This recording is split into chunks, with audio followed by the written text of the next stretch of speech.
Kemudian yang ketiga, annal khaufa minallah jalla jalaluh min ahammil asbab fi hasil abdi alal musara'ah lil a'mali sholihah.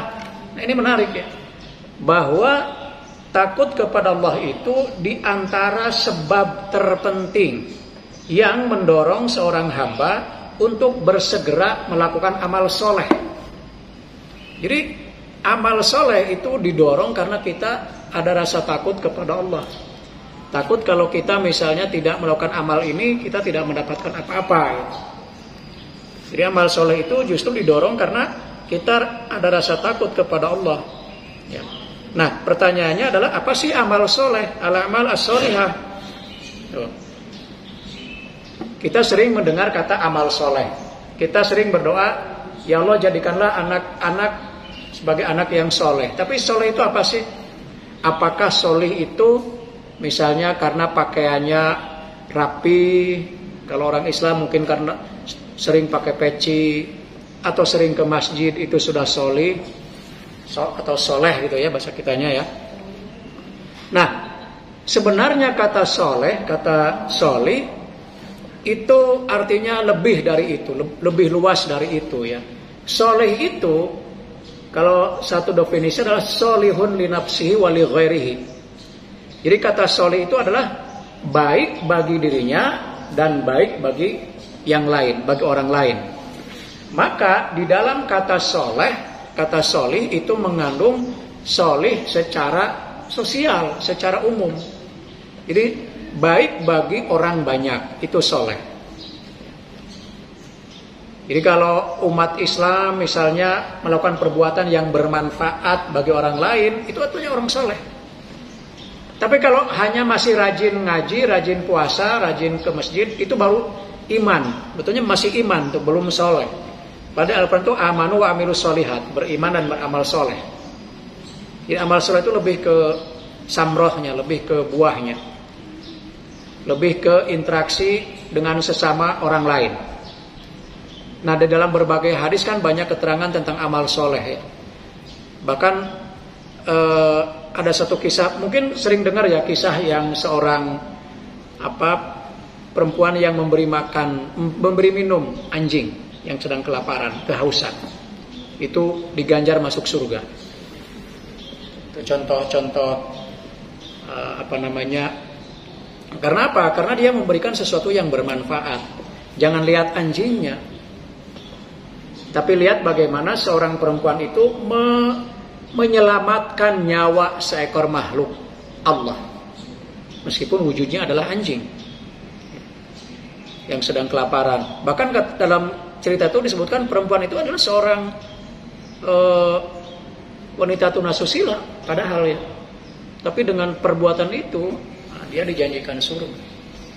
Apalagi kalau perbuatan-perbuatan misalnya menyelamatkan manusia, itu menyelamatkan seekor anjing. Menyelamatkan manusia jauh lebih tinggi.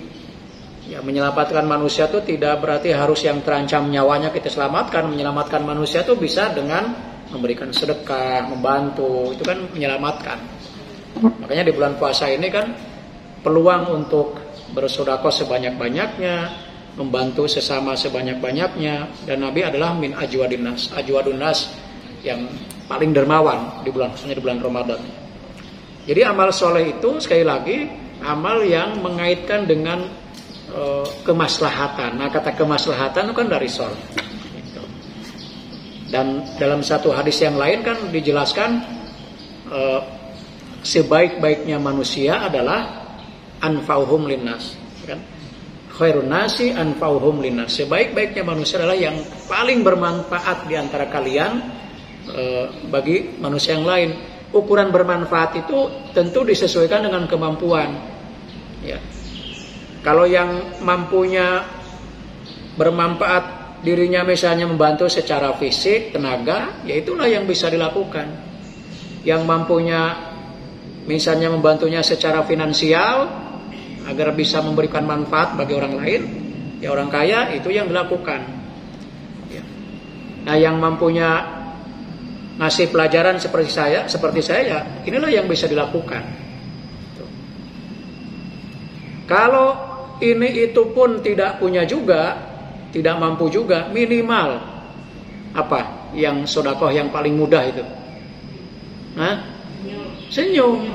Ya, itu yang katakanlah misalnya mau nyumbang harta nggak punya, nyumbang tenaga juga lemes, gitu ya. Ngajar ilmu juga boro-boro ngajar, malah juga perlu belajar, ya sudah yang paling bisa dilakukan. Ya. Tabassumuka li akhika shadaqah. Asal jangan senyum terus. Ya. Enggak ada orang senyum. Itu bahaya kalau itu ya, Pak.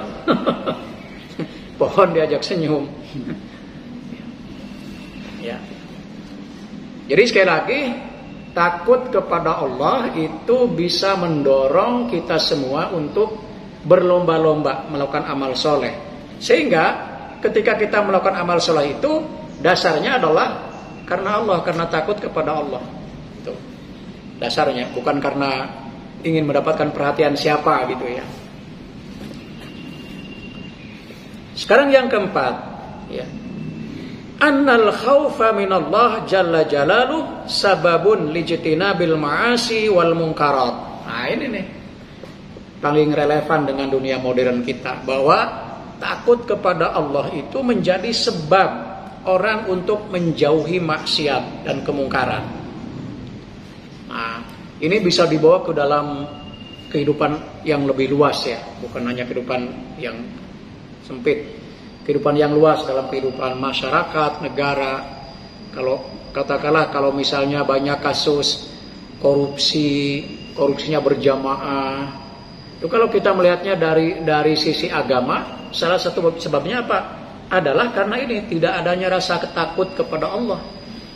Bayangkan kalau orang-orang yang di atas sana itu takut kepada Allah, mungkin kalau dia akan melakukan penyimpangan kayak korupsi gitu, dia udah langsung tidak berani melakukan, karena ada takut. Orang yang takut kepada Allah pasti akan selalu merasa diawasi, muraqabah. Allah yuraqib, Allah selalu mengawasi. Muraqabah, raqib. Nah, ada malaikat raqib dan atid yang selalu mengawasi ya.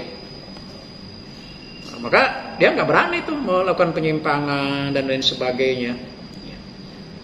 Cuma kadang-kadang ya orang kan begitu, kadang-kadang ya merasa tidak dilihat karena rasa takutnya tuh belum kuat gitu ya. Ada cerita yang mungkin ini ceritanya tamsil ya, entah cerita nyata atau tidak. Misalnya seorang kiai, seorang ulama, bisa jadi cerita ini rekaan ya, menyuruh 4 orang santri untuk menyembelih seekor ayam. Kata Pak Kiai itu, silahkan kalian cari tempat yang paling tersembunyi, di mana tidak ada siapapun yang tahu, untuk menyembelih ayam ini. Ya, siapa yang paling dapat tempat yang paling tersembunyi, nanti dapat hadiah. Nah, maka berlomba-lombalah ke-4 santri itu, masing-masing membawa seekor ayam. Ada yang lari ke gunung, nyari ke tempat-tempat yang terpencil yang belum ada orang yang ke sana gitu, betul-betul gunung ya masih gelap gitu ya. Dan memang tidak ada orang di sana, dan disembelihlah ayam itu. Oh, dia senang sekali. Pasti saya pemenangnya nih, karena nggak ada orang satupun di sini. Ada lagi yang santri lain, karena temannya ke hutan, dia cari ke lembah ke jurang-jurang gitu ya. Nah, ini pasti lebih tersembunyi lagi, mana ada orang ke lembah, ke jurang menuruni. Untuk turunnya aja susah. Dan ketika sampai di dasar itu dia sembelih. Nah, pasti saya yang menang. Nah, satu santri lagi, dia nyari ke pohon-pohon besar yang juga sulit dicari orang, ditemui orang. Ada satu pohon yang sangat besar, yang sangat terlindung, dan dia sembelih ayam.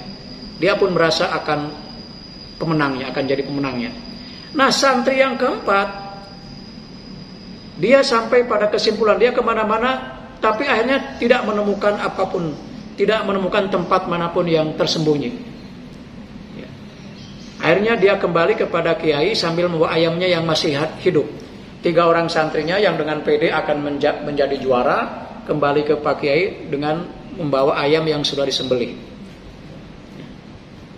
Dan ketika masing-masing menceritakan kejadiannya di mana menyembelihnya, ternyata Pak Kiai semua disalahkan semua oleh Pak Kiai. Justru Pak Kiai menunjuk yang tidak berhasil menyembelih ini sebagai pemenangnya. Kenapa?